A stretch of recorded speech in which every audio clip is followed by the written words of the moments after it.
உறவுகளுக்கு வணக்கம். நாம் இப்போ எங்கே இருக்கிறோன்னு பார்த்தீங்கன்னா பண்ணாரி அம்மன் கோயிலில், அதாவது பேத்திக்கு ரிஷிவதாக்கு மொட்டை அடிக்கலான்ட்டு பண்ணாரி கோயிலுக்கு காலையில் வீட்டில் வந்து ஒரு 7 மணிங்கும் போது கிளம்பி போயிட்டோம். 7:30 போது கோயிலுக்கு போயிட்டு அங்கே மொட்டை அடிக்கிறதுக்கு சீட்டு வாங்கணும். போய் சீட்டு வாங்கிட்டு இருந்தாங்க.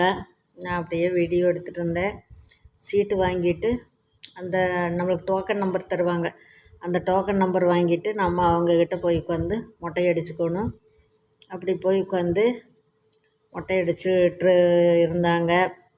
பாப்பா வந்து ரொம்ப கத்துன்னு கத்திக்கிட்டே இருந்தா. சின்ன பிள்ளை இல்லையா, ஒரு 2.5 வயசு ஆகுது.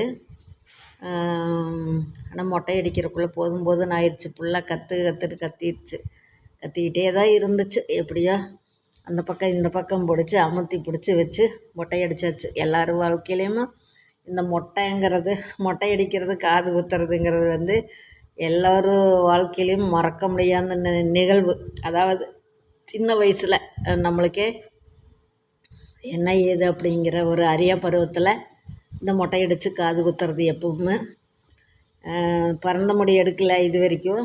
சரி இப்போ தான் எடுக்கலான்னு இந்த வருஷம்தான் போய் பண்ணாரியில் போய் மொட்டை அடித்தாச்சு.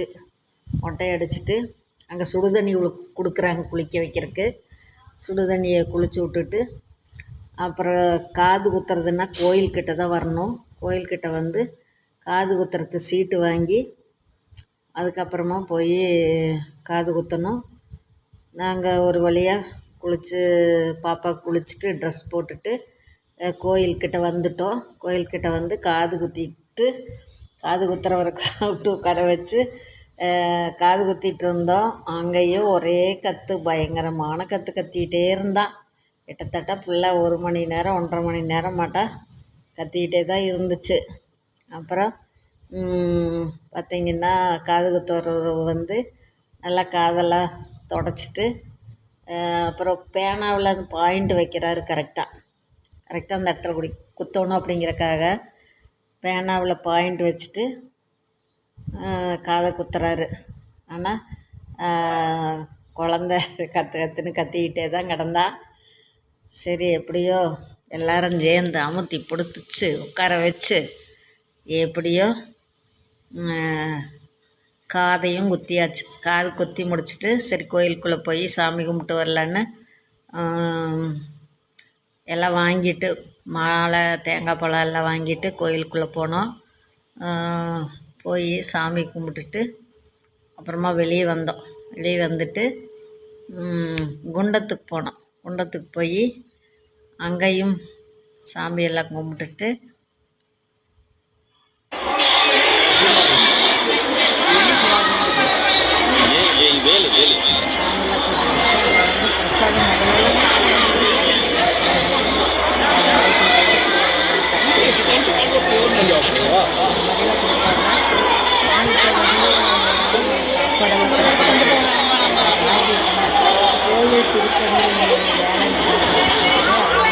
பிரசாதம் இப்போ கொஞ்ச நாளாக கோயிலில் சாப்பாடெல்லாம் பொங்கல் இது மாதிரி எதுவுமே கொடுக்கறதில்ல.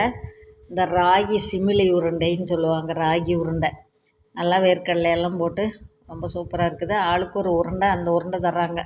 சரின்னு நாங்கள் போய் குண்டத்தில் சாமி கும்பிட்டுட்டு குண்டத்தில் பார்த்திங்கன்னா ஒரு செட்டு போட்டிருக்குறாங்க பாருங்கள். வெயில் ரொம்ப ஜாஸ்தி இல்லை, அதனால் முதலெல்லாம் அப்படியே வெட்டார வெளியே திறந்து தான் இருக்கும், திறந்த மாதிரி. ஆனால் இப்போ வந்து அந்த இடத்துல ஒரு செட்டு போட்டிருக்காங்க. அங்கெல்லாம் போய் சாமி கும்பிட்டுட்டு அந்த சிமிலி உருண்டை வாங்கி சாப்பிட்டுட்டு அப்புறம் நாங்கள் சத்தி வந்துட்டோம். சத்தி வந்து 9 மணிக்கெல்லாம் சத்தி வந்துட்டு அருண் ஹோட்டல் பஸ் ஸ்டாண்ட் பக்கத்தில் போய் நான் வந்து ஒரு ரோஸ்ட்டு ஒரு வடை, அப்புறம் அவங்கவுங்க வேணுங்கிறவங்க இட்லி பூரி அப்படி இப்படி வாங்கிட்டாங்க. சரின்னு வாங்கி சாப்பிட்டுட்டு ஒரு வழியாக பாப்பாவுக்கு காதை குத்தி முடிச்சுட்டு வீட்டுக்கு 10:30 மணிங்கும்போது வந்து சேர்ந்துட்டோம். வீடியோ பிடிச்சிருந்தா லைக் பண்ணுங்கள், ஷேர் பண்ணுங்கள், கமெண்ட் பண்ணுங்கள்.